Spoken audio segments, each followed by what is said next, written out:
Hello student, स्वागत है आपका यूपीएससी विद डीएस में, जिसमें हम आज स्टार्ट करेंगे भारत में रामसर साइट कहाँ है और रामसर साइट की लिस्ट जो अभी तक 2023 तक जो अपडेटेड रही है। इसे भारत के नक्शे में देख लेंगे कहाँ कौन कौन सी वेटलैंड साइट है।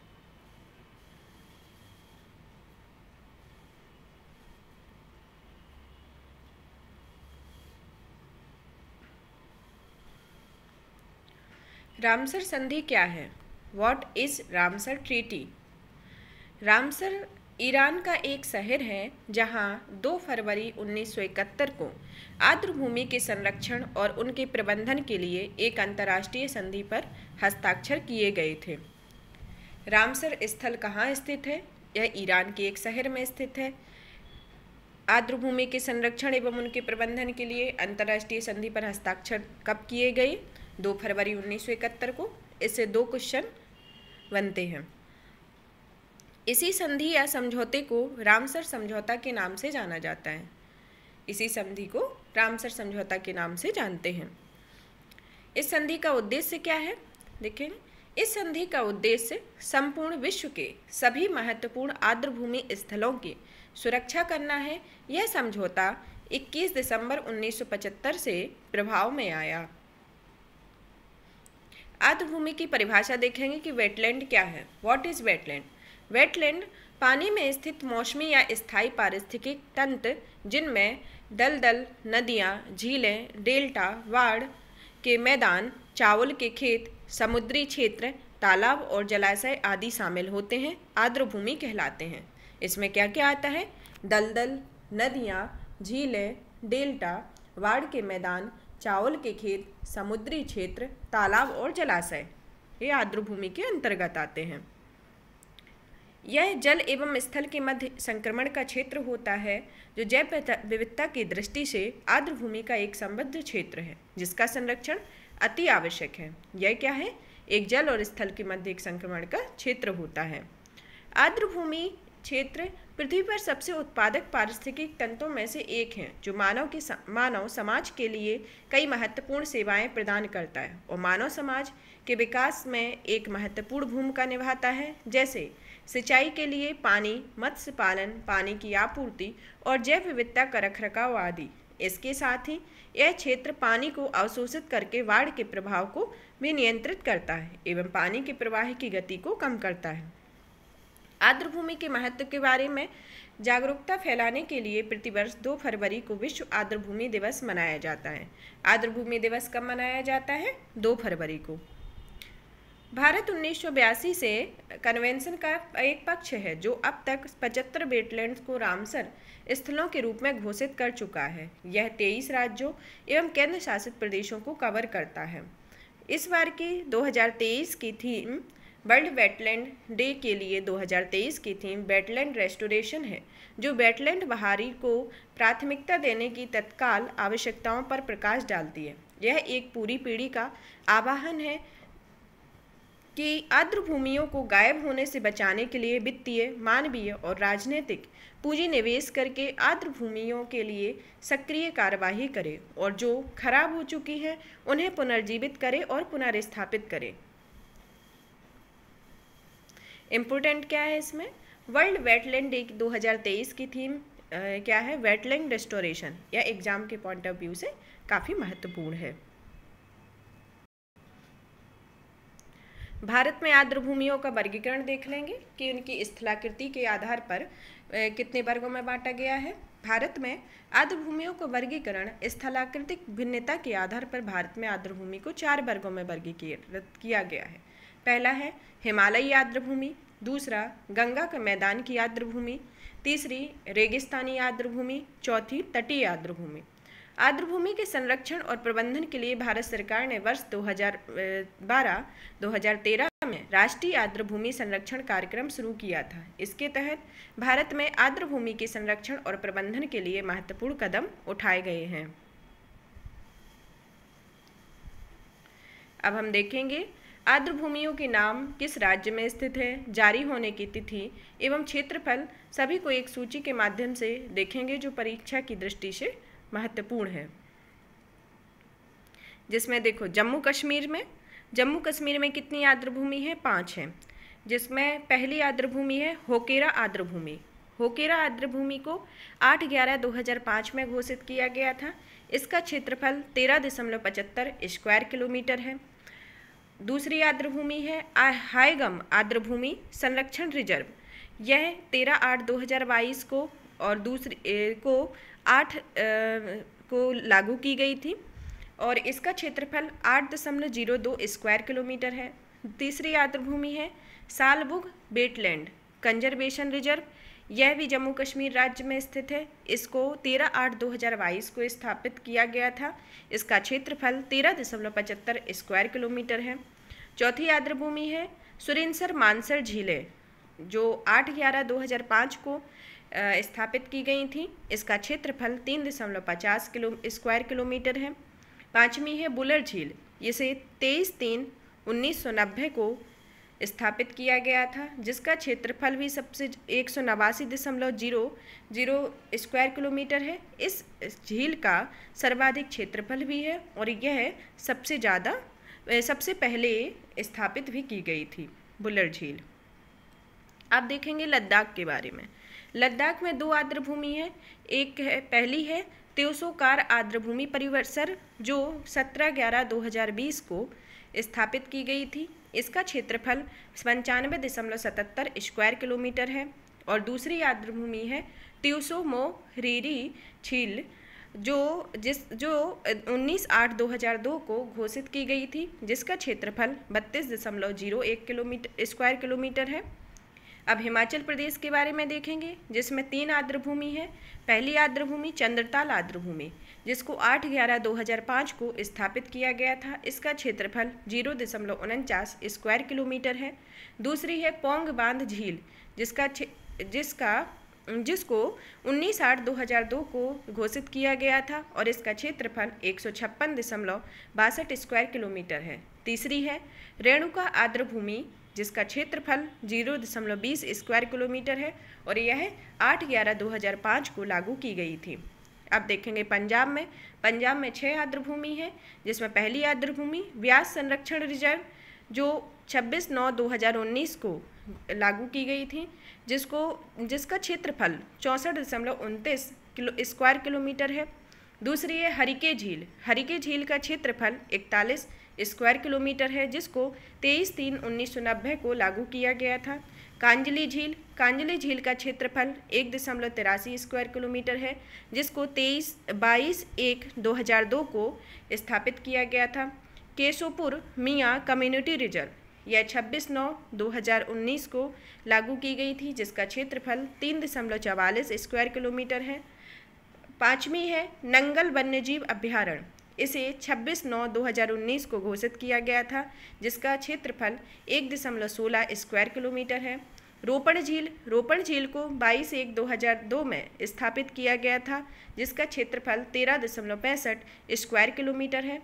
अब हरियाणा में देखेंगे। हरियाणा में 2 आर्द्रभूमि है। पहली भिंडावास वन्यजीव अभ्यारण्य, यह 25/5/2021 को जारी की गई थी, जिसका क्षेत्रफल 4.12 स्क्वायर किलोमीटर है। और दूसरी सुल्तानपुर राष्ट्रीय उद्यान, यह भी 25/5/2021 को लागू की गई थी, जिसका क्षेत्रफल 1.43 स्क्वायर किलोमीटर है। अब देखेंगे राजस्थान में भी 2 आर्द्रभूमि है। एक केवलादेव घाना राष्ट्रीय पार्क, जो 1/10/1981 को लागू की गई थी, जिसका क्षेत्रफल 28.73 स्क्वायर किलोमीटर है। दूसरी है सांभर झील, जो 23/3/1990 को स्थापित की गई थी, जिसका क्षेत्रफल 240 स्क्वायर किलोमीटर है। अब गुजरात राज्य की वेटलैंड साइट देखेंगे। इसमें भी 4 आर्द्रभूमि है। पहली है खिजड़िया वन्यजीव अभ्यारण्य, इसकी स्थापना 13/4/2021 को हुई थी। यह 15.12 स्क्वायर किलोमीटर इसका क्षेत्रफल है। दूसरी नल सरोवर पक्षी अभ्यारण्य, इसे 24/9/2012 को स्थापित किया गया था, जिसका क्षेत्रफल 120.00 है। थोल झील वन्यजीव अभ्यारण्य, इसे 5/4/2021 को लागू किया गया था, जिसका क्षेत्रफल 6.99 स्क्वायर किलोमीटर है। बांधवाना आर्द्रभूमि, जिसका क्षेत्रफल 6.30 है और यह भी 5/4/2021 को लागू की गई थी। अब देखेंगे उत्तराखंड में सिर्फ एक आर्द्रभूमि है, जिसमें आसन संरक्षण रिजर्व जो 21/7/2020 को स्थापित किया गया था, जिसका क्षेत्रफल 4.44 स्क्वायर किलोमीटर है। अब देखेंगे उत्तर प्रदेश राज्य की प्रमुख वेटलैंड साइट जो प्रेजेंट में 10 हैं, जिसमें पहली है वखीरा वन्यजीव अभ्यारण्य जो 29/6/2021 को लागू की गई थी, जिसका क्षेत्रफल 28.94 है। दूसरी है हैदरपुर आर्द्रभूमि, जिसका क्षेत्रफल 69.08 है, जिसको 8/12/2021 को लागू किया गया। तीसरी है नवाबगंज पक्षी अभ्यारण्य जो 19/9/2019 को लागू की गई थी, जिसका क्षेत्रफल 2.25 स्क्वायर किलोमीटर है। पार्वती आरंगा पक्षी अभ्यारण्य, इसे 2/12/2019 को लागू किया गया था, जिसका क्षेत्रफल 7.22 स्क्वायर किलोमीटर है। समरसपुर पक्षी अभ्यारण्य, जिसका क्षेत्रफल 7.99 है, जिसे 3/10/2019 को लागू किया गया था। समन पक्षी अभ्यारण्य, जिसे 2/12/2019 को लागू किया गया था, जिसका क्षेत्रफल 5.26 है। सैंडी पक्षी अभ्यारण्य, जिसको 26/9/2019 को लागू किया गया था, जिसका क्षेत्रफल 3.09 स्क्वायर किलोमीटर है। अब 8वीं है सरसई नवर झील, 19/9/2019 को इसको लागू किया गया था, जिसका क्षेत्रफल 1.61 स्क्वायर किलोमीटर है। सूर सरोवर यह 21/8/2020 को लागू की गई थी, जिसका क्षेत्रफल 4.31 है।